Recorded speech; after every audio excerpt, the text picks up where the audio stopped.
आज मैं आपको सुनाने जा रहा हूँ वो दिव्य रहस्य जो हजारों वर्षों से केवल संतों, ऋषियों और भक्तों के हृदय में छिपा रहा है। ये वही ज्ञान है जो कभी युद्ध भूमि में भगवत गीता के रूप में प्रकट हुआ था, जहाँ स्वयं श्री कृष्ण ने डरे हुए अर्जुन को जीवन का सत्य बताया था। लेकिन बहुत कम लोग जानते हैं कि वही गीता आज भी जीवित है, वही ज्ञान आज भी बोलता है और वही ज्ञान आज आपके गर्भ तक पहुंच सकता है। माँ, क्या आप जानती हैं, जब आप अपने बच्चे को गर्भ में धारण करती हैं, तो आप केवल एक शरीर नहीं बना रही होती, आप बना रही होती हैं एक सोच, एक संस्कार, एक भविष्य, एक आत्मा का रास्ता। आपकी हर भावना, हर डर, हर मुस्कान, हर प्रार्थना सीधे आपके बच्चे के मन में उतरती है। वो बोल नहीं सकता, चल नहीं सकता, लेकिन वो सब कुछ महसूस करता है। आज की दुनिया में माँ को बताया जाता है, अच्छा खाना खाओ, दवा लो, आराम करो, लेकिन कोई ये नहीं बताता, अच्छा सोचो, अच्छा महसूस करो, अच्छा विश्वास रखो। गीता यही सिखाती है। गीता बताती है कि अगर माँ का मन शांत है तो बच्चा भी शांत होगा, अगर माँ का मन मजबूत है तो बच्चा भी साहसी बनेगा, अगर माँ ईश्वर से जुड़ी है तो बच्चा भी दिव्य बनेगा। ये कोई साधारण कथा नहीं है माँ, ये एक यात्रा है आपसे आपके बच्चे तक, ये एक पुल है धरती से परमात्मा तक, ये एक साधना है माँ और शिशु दोनों के लिए। इस सीरीज में आप जानेंगी, नंबर 1, आपका मन आपके बच्चे को कैसे गढ़ता है।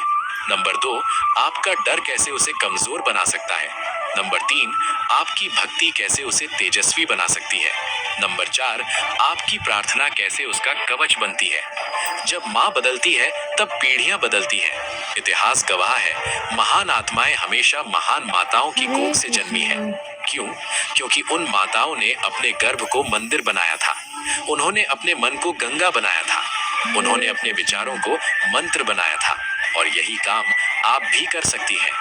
आपकी चिंता कम करना, आपका विश्वास बढ़ाना, आपके मन को शुद्ध करना, आपके बच्चे को दिव्य बनाना, ताकि जब आपका शिशु इस दुनिया में आए तो वो केवल इंसान न बने, वो प्रकाश बने, वो प्रेरणा बने, वो संस्कार बने।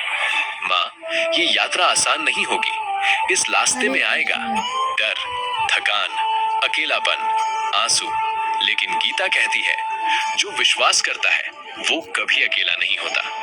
इस पूरी यात्रा में ईश्वर आपके साथ होंगे।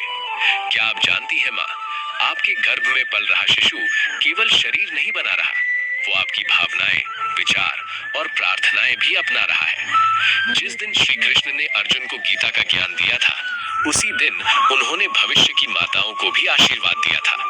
आज वही ज्ञान आपके गर्भ में उतरने वाला है, लेकिन क्या आप इसे पूरा सुन पाएंगी? यही है इस कथा का रहस्य। माँ सोचती है, मेरा बच्चा कैसा होगा?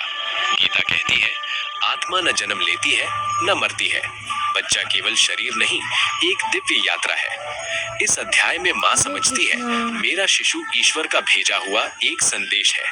जब माँ ये जान लेती है तो उसका डर प्रेम में बदल जाता है। लेकिन आगे एक बड़ा रहस्य आने वाला है। गीता सिखाती है, जैसा मन वैसा जीवन, जैसा भाव वैसा भविष्य। माँ के मन में अगर हो भय नहीं, तनाव नहीं, क्रोध नहीं, तो वही तरंगे शिशु तक जाती हैं। लेकिन जब मन में हो भक्ति, भाव, विश्वास, तो बच्चा बनता है तेजस्वी और शांत। इस अध्याय के अंत में माँ समझती है, मेरे विचार मेरे बच्चे का भविष्य लिख रहे हैं। अब सवाल है, क्या वो अपने मन को जीत पाएगी? गीता कहती है, कर्म करो, फल भगवान पर छोड़ दो। ये अध्याय बताता है, माँ का हर छोटा काम भी साधना है। खाना बनाना, सेवा, चलना फिरना, योग, सोचना, संस्कार। जब माँ ये समझती है तो उसका जीवन मंदिर बन जाता है। लेकिन तभी एक चुनौती आती है, थकान, डर और अकेलापन। क्या वो हार मान लेगी या आगे बढ़ेगी? गीता हमें सिखाती है, जो मुझे सच्चे मन से याद करता है, मैं उसकी रक्षा करता हूँ। ओम नाम जप, दीप प्रार्थना, मंत्र स्मरण जब वो करती है तो गर्भ में एक दिव्य प्रकाश उतरता है, शिशु शांत होने लगता है, माँ का मन हल्का हो जाता है। लेकिन क्या ये प्रकाश हमेशा रहेगा? अगली परीक्षा सामने है। माँ, क्या आपने कभी महसूस किया है, जब आप बिल्कुल शांत बैठती हैं, कुछ नहीं बोलती, कुछ नहीं सोचती, तभी आपके भीतर एक मीठी सी हलचल होती है।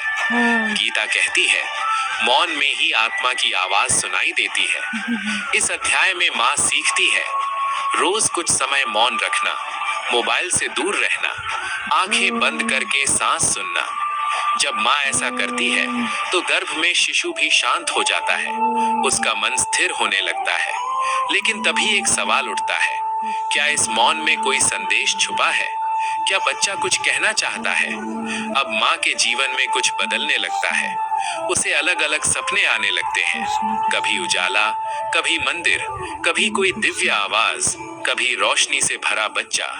गीता कहती है, जब आत्मा जागती है तब संकेत मिलने लगते हैं। इस अध्याय में बताया जाता है, ये सपने साधारण नहीं होते, ये भविष्य के संदेश होते हैं। माँ सोचने लगती है, क्या मेरा बच्चा कोई विशेष आत्मा है? क्या वो कोई उद्देश्य लेकर आया है? लेकिन जवाब अभी छुपा हुआ है। गीता सिखाती है, जैसा बीज वैसा वृक्ष। इस अध्याय में माँ समझती है, अगर आज मैं क्रोध बोऊंगी, अशांति मिलेगी, प्रेम बोऊंगी, शांति मिलेगी, भक्ति बोऊंगी, दिव्यता मिलेगी। हर दिन हर पल एक बीज बोया जा रहा है। माँ अब सतर्क हो जाती है, वो सोचती है, मुझे हर शब्द, हर भावना संभालनी होगी। लेकिन क्या वो हमेशा ऐसा कर पाएगी या कभी कमजोर पड़ जाएगी? थकान बढ़ जाती है, शरीर दर्द करता है, मन उदास हो जाता है, आंखों में आंसू आ जाते हैं। माँ सोचती है, क्या मैं ये सब कर पाऊंगी? क्या मैं अच्छी माँ बन पाऊंगी? गीता कहती है, Summers are so not my scene. Picture time. Should I pose? No! I look so sweaty because your sunscreen makes. Gita कहती है, परीक्षा के बिना शक्ति नहीं मिलती। इस अध्याय में माँ रोती है, लेकिन उसी रोने में वो ईश्वर को पुकारती है। और तभी एक अद्भुत अनुभव होता है, उसे भीतर से आवाज आती है, डरो मत, मैं तुम्हारे साथ हूँ। अब एक चमत्कार होता है, माँ महसूस करती है जैसे उसका बच्चा उससे बात कर रहा हो, बिना शब्दों के, बिना आवाज के, केवल भावनाओं से। वो महसूस करती है, माँ तुम मजबूत हो, माँ मैं तुम्हारे साथ हूँ, माँ हार मत मानो। गीता कहती है, प्रेम में संवाद होता है, शब्दों में नहीं। अब माँ पूरी तरह बदल जाती है, उसका डर खत्म हो जाता है, उसकी आंखों में चमक आ जाती है। लेकिन अभी अंतिम रहस्य बाकी है।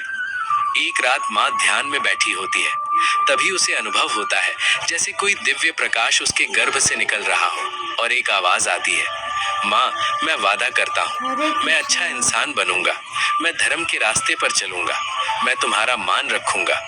ये आत्मा का वचन होता है, ये साधारण बच्चा नहीं होता, ये एक मिशन लेकर आता है।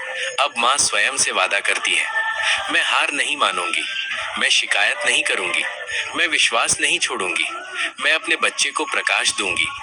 गीता कहती है, संकल्प ही जीवन बदलता है। अब माँ साधारण नहीं रहती, वो साधिका बन जाती है, वो योद्धा बन जाती है, वो देवी बन जाती है। बहुत समय की बात है, एक गांव के बाहर एक छोटा सा घर था। उस घर में रहती थी अनन्या। अनन्या पहली बार माँ बनने वाली थी। उसके चेहरे पर खुशी भी थी और डर भी। एक रात वो चुपचाप अपने कमरे में बैठी थी, दिया जल रहा था, बाहर हवा चल रही थी।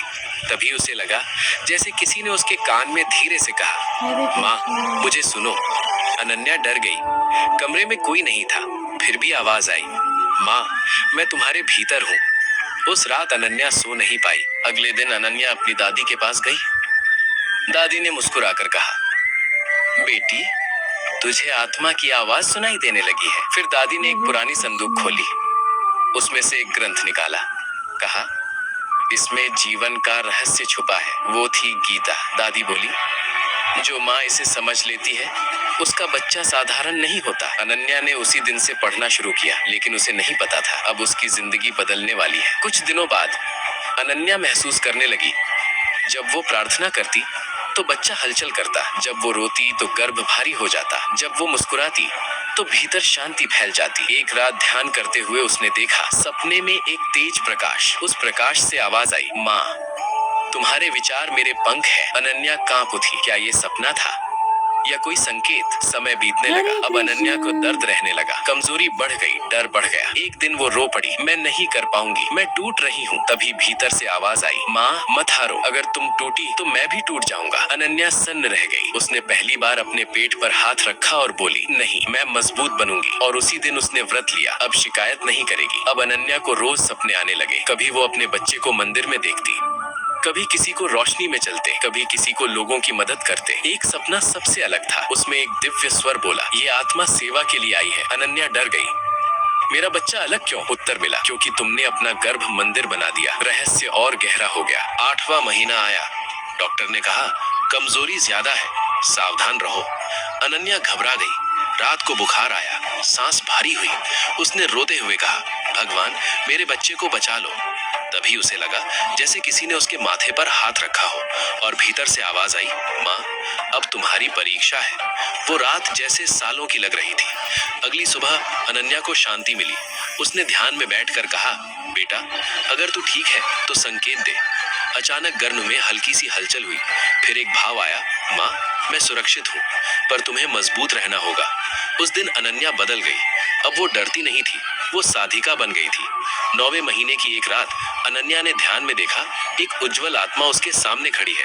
वो बोली, माँ मैं वादा करता हूँ, मैं सच्चाई पर चलूंगा, मैं किसी को दुख नहीं दूंगा, मैं तुम्हारा मान बढ़ाऊंगा। अनन्या रो पड़ी।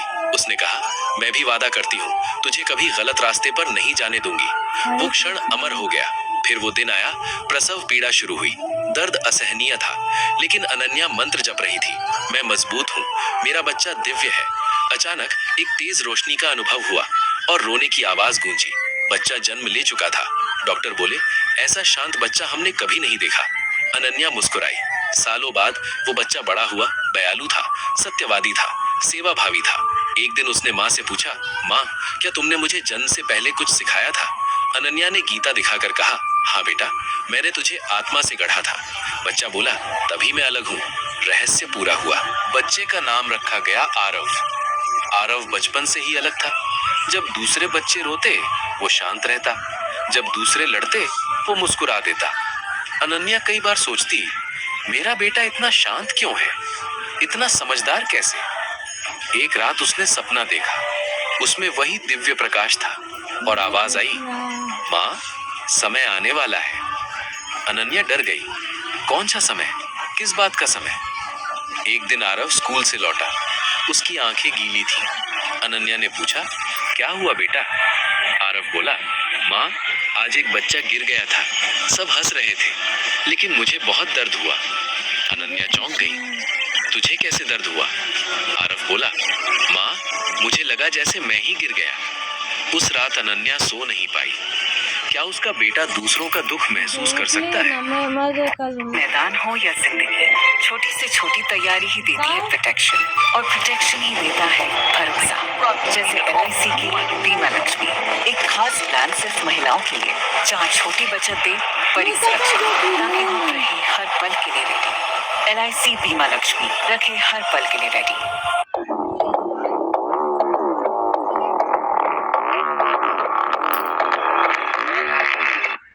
उस रात अनन्या सो नहीं पाई। क्या उसका बेटा दूसरों का दुख महसूस कर सकता है? समय बीतता गया। आरव अब बड़ा होने लगा। एक दिन गांव में बाढ़ आ गई। सब लोग घबरा गए। तभी छोटा सा आरव बोला, डरो मत, सब ठीक होगा। उसने बच्चों को इकट्ठा किया, बुजुर्गों की मदद की, लोगों को पानी मांगा। सब हैरान थे, इतनी समझ एक बच्चे में। अनन्या की आंखों में आंसू आ गए। उसे याद आया, ये आत्मा सेवा के लिए आई है। क्या यही उसका मतलब था? एक दिन अनन्या बहुत परेशान थी। उसने सोचा, इतना अलग बच्चा, कहीं दुनिया इसे समझ ना पाए, कहीं ये अकेला ना पड़ जाए। रात को वो रो पड़ी। तभी वही आवाज आई, माँ डरो मत, जो प्रकाश लेकर आता है उसे अंधेरा डराता जरूर है, पर मिटा नहीं सकता। अनन्या कांप गई। अब उसे समझ आने लगा था, उसका बेटा साधारण नहीं है। एक दिन गांव में एक साधु आए। उनकी आंखों में गहरी शांति थी। उन्होंने आरव को देखा और ठहर गए। फिर बोले, बहन तुम्हारे गर्भ में साधारण आत्मा नहीं आई थी।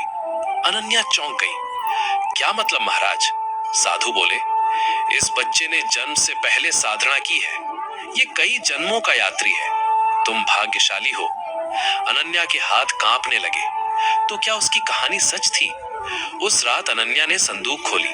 वही पुरानी पुस्तक, वही नोट्स, वही प्रार्थनाएं। उसने सब आरव को दिखाया और बोली, बेटा, मैंने तुझे गर्भ में ही गढ़ा था। मैं रोज प्रार्थना करती थी। मैं तुझे भगवान को सौंप चुकी थी। हरे कृष्णा। आरव चुपचाप सुनता रहा। फिर बोला, माँ, मुझे सब याद है। अनन्या सन्न रह गई। क्या याद है? आरव बोला, तुम्हारी हर दुआ, तुम्हारा हर आंसू, तुम्हारा हर विश्वास। मैं सब महसूस करता था। आरव धीरे बोला, माँ, जब मैं आने वाला था तब मैंने वादा किया था कि मैं तुम्हें कभी अकेला नहीं छोड़ूंगा, कि मैं लोगों की मदद करूंगा, कि मैं सत्य का रास्ता पकड़ूंगा। अनन्या फूट फूट कर रो पड़ी। ये वही वचन था जो उसने ध्यान में सुना था।